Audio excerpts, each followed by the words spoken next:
Hi everyone, a box has arrived. Now it's been some time since I ordered a new locomotive. Well, actually it's been some time since I ordered this locomotive. It's been on pre-order for quite some time. So let's do a really fast unboxing. So we can see what I ordered. It is a Dapol Manor class locomotive, and this one should be Loco Manor, which has quite a emotional attachment to myself. Anyway, let's see what it's like.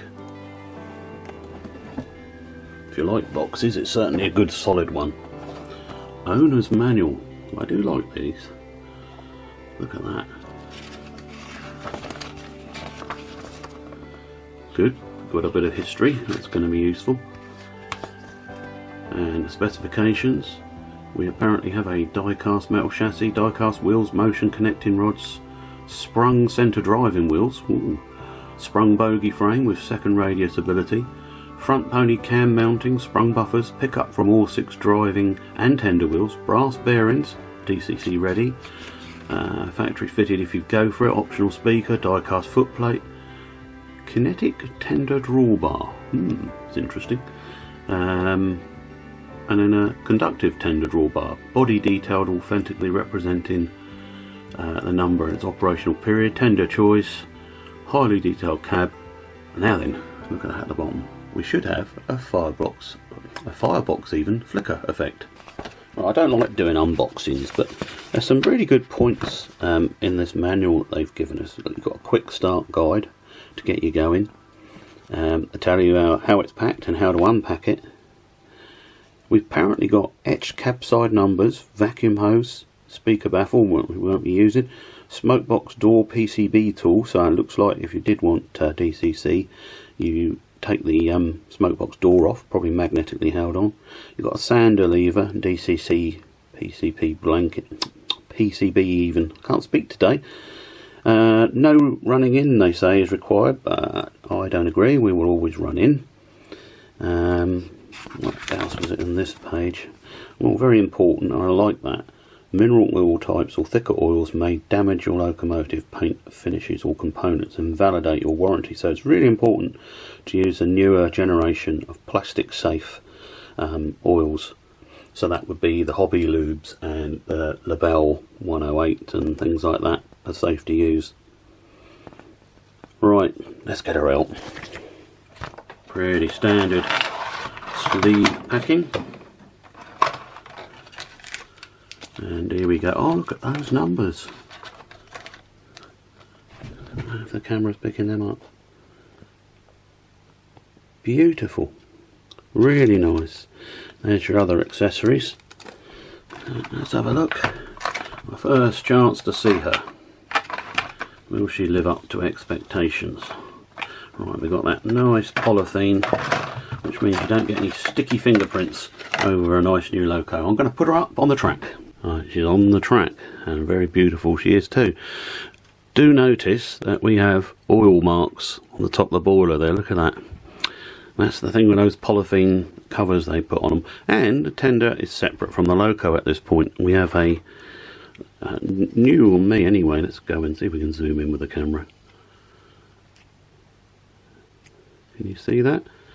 We have a new type of connector. Well, I suppose it's just a push fit onto the tender. One thing I do note about the tender is it's incredibly stiff. Probably the pickups, but I'm going to take a look at that. In fact, the middle pair of wheels don't seem to be turning. It's just over enthusiastic pickups. We'll just make sure everything's correct before we give her a test. Just a had to show you the cab. I mean, look at that. A beautiful cab. See if I can zoom you in a bit closer. Right hand drive, notice. Great Western locos were, I suppose. Seem to remember something about that. Oh well, I mean that's where the flicker will be. There you got your firebox hole there. I wonder how effective that will be. Doesn't she look superb? So I've got her on the rolling road. And yes, the firebox does work. You can see it there. It does flicker. I would imagine it's probably a better thing on DCC. Not massively bright, but then you don't want a searchlight coming out, don't forget. If it was like that for real, the crew would be melting. Not that they weren't in many ways, but you had a really hot fire burning away there. At night, yeah, it would light round the cab, but during the day, no. So that's probably spot on. She runs perfectly. I have one criticism, which I shouldn't have at this early stage, I suppose. The crossheads appear to be plastic, which is a bit of a shame. But other than that, beautiful. So I'm just going to have a quick look at the tender, then we'll take her down for a photograph session. Righto, I've put them together. It's actually a very easy but firm click together for the tender and loco. Quite like that actually. Good idea. A little bit of oil on it. She seems very willing. Let's do the other way. Ooh, dirty track like. Not really fair, is it?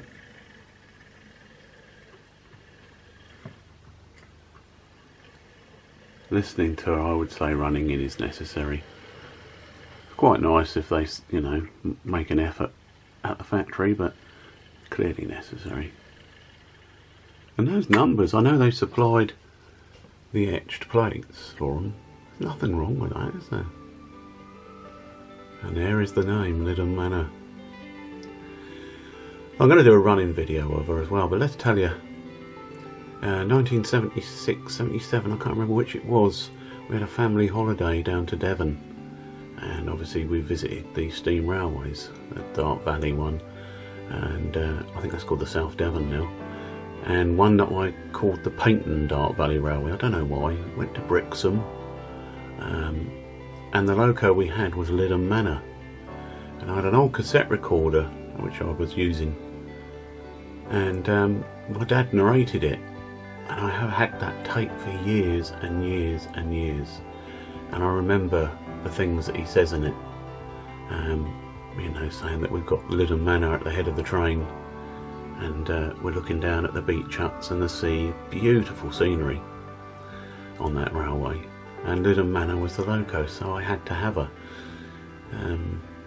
But that tape has got lost. I'm gutted, because I would have put it with the running video, and you'd have had my dad narrating it, which would have been really nice, but it seems to be lost, and we have looked everywhere. We've turned the house upside down.